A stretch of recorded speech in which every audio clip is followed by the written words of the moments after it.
จากดวงใจไปประจำการหน้าที่อ้ายเป็นทหารรักษาลำธารเขตน้ำแดนดิน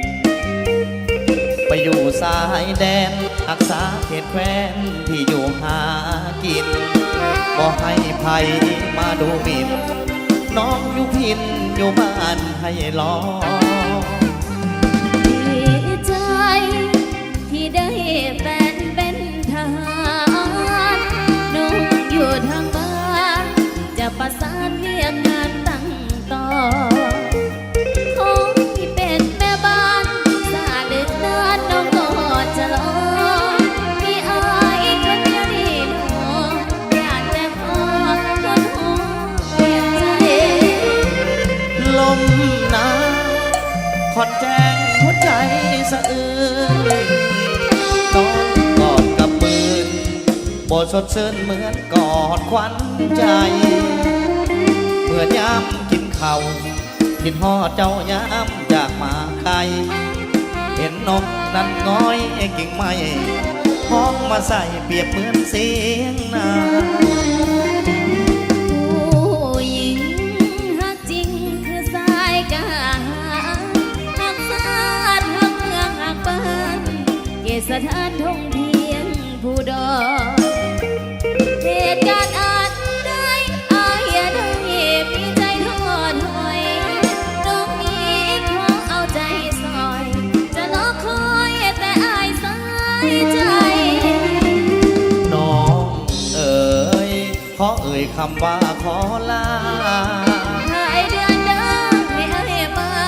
น้องสิให้อายมาไวอายไปเพื่อสร้างน้องก็หักษาเหนือสิ่งใดหักเขาความสุขสมใจเมื่อชาติเราได้มุ่งเรื่องรา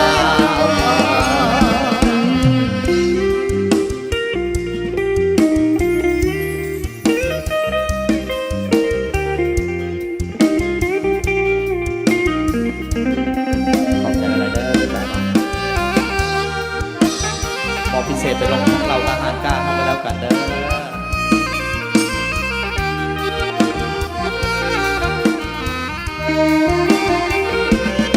ลมหนาวผ่อนแจ้งหัวใจสะอื้นน้องกอดกับปืนโบสดชื่นเหมือนกอดควันใจเมื่อยามกินข้าว